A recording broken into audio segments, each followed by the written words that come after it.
The demand for product marketing managers or product marketers has significantly exploded in last few months, and if you see, there are almost 43,000 plus job openings for product marketing manager in just USA. Hey there, this is Pritesh and I am back with another interesting video where I will be telling you what all I learned about this role by being into it for 400 plus hours. So welcome to the part 1 of product marketing series.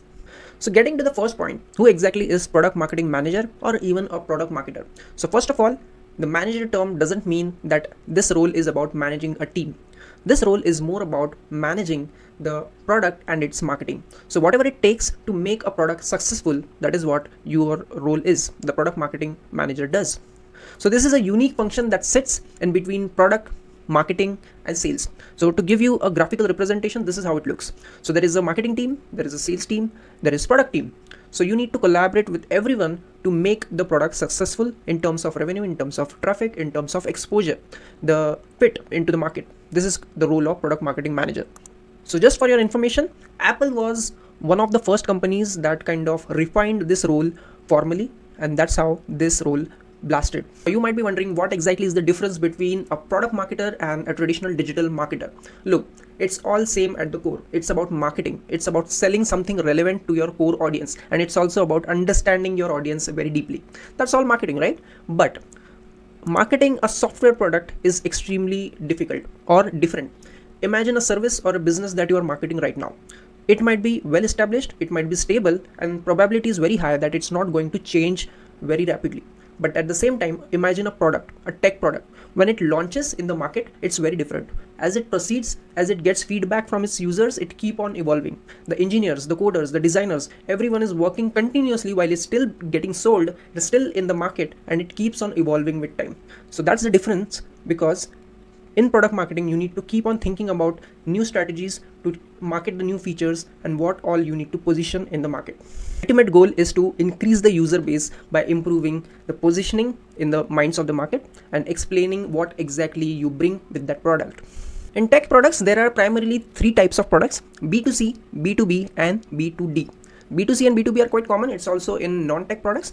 Let's talk about them one by one. So B2C, business to consumer, as in you are directly targeting the consumers, end users who are not selling anything, or it's not about the business, it's not about dealing with the business. For example, Swiggy, Instagram, you might be using it, your father might be using it, your friends might be using it, everyone is using it. So there are millions and millions of users for such products. In hardware, you can call something iPhone, Ola scooter, Oculus. So all those things are kind of B2C products. They are directly being sold to the consumers. But at the same time, there are some products which are meant for the businesses, the commercial businesses, enterprises. For example, some CRM software like Salesforce, then Google Ads. Who will use Google Ads? Obviously, businesses who are looking to grow. Workday. All these products are meant for businesses and B2B products. That's what it means by B2B products. There is another category called B2D, business to developers, as in this is specifically focused towards the developers.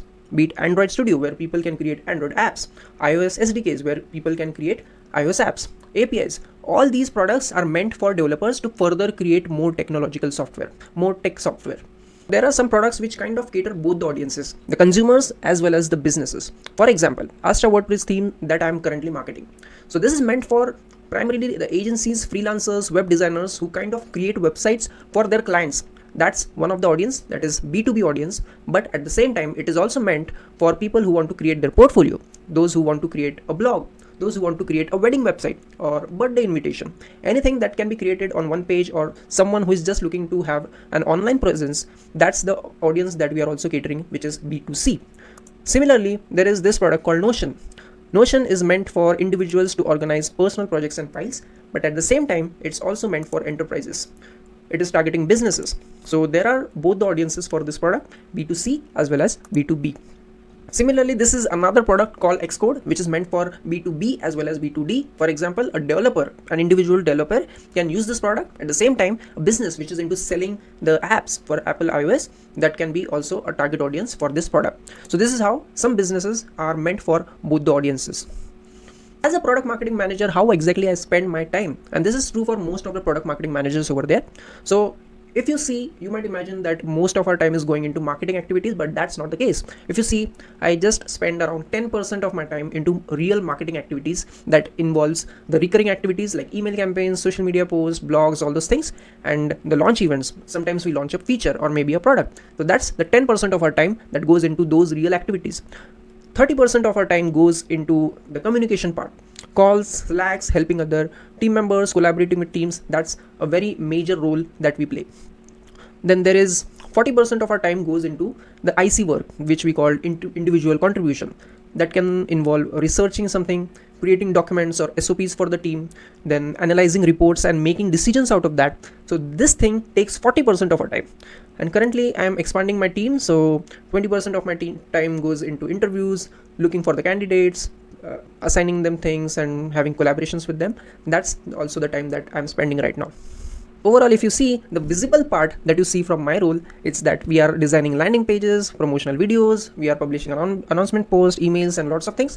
But this is the invisible part that we spend our time upon. You might ask, what exactly is the responsibility of a product marketing manager?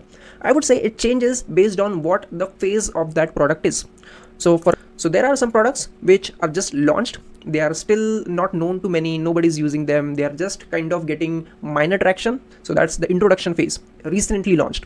Then growth phase, the product has gained some initial interactions, initial users, and now it's picking up to grow.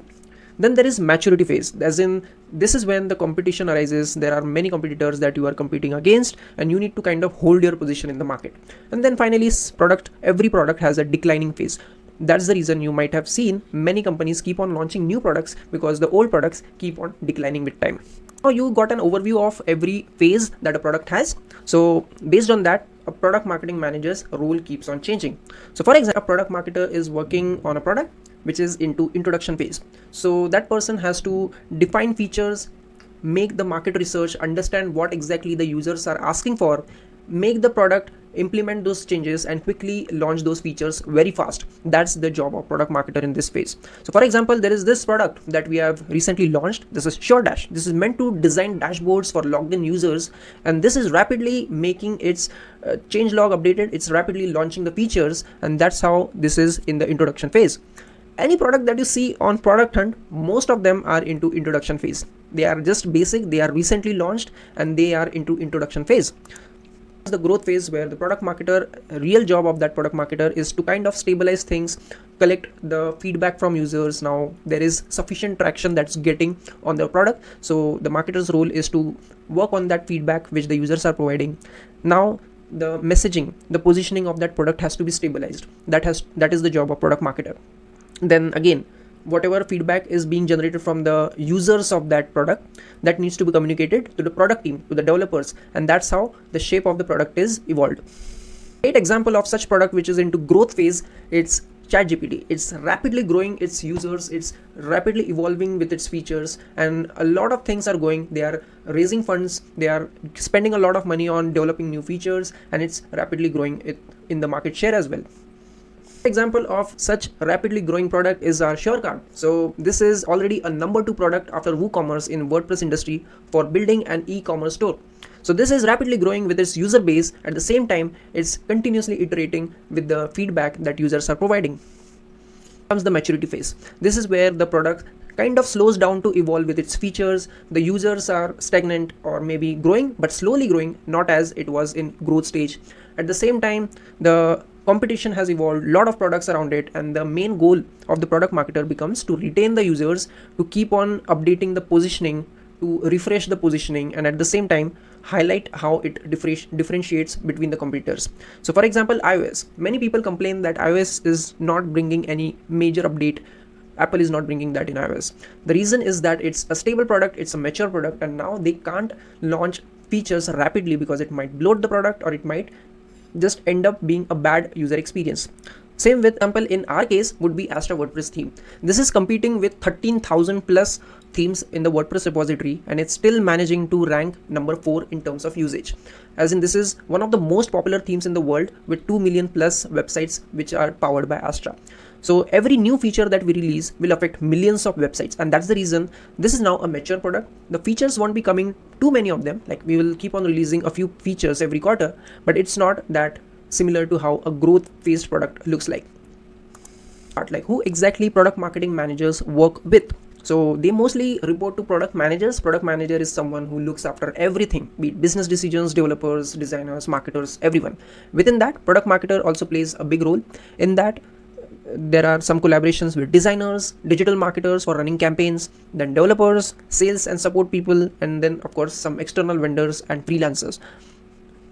A good product marketing manager, I would highlight two things: hard skills and soft skills. In hard skills, there are two things: marketing, product marketing. So you need to have 360-degree marketing knowledge. You cannot be specialized in one thing. Of course, it's good to have specialization in one thing, but you need to have a generic domain knowledge of marketing. At the same time, you need to get deeper into the product. You need to understand why you are competing with the other products, what makes you different, the positioning. Everything has to be known by you as a product marketer.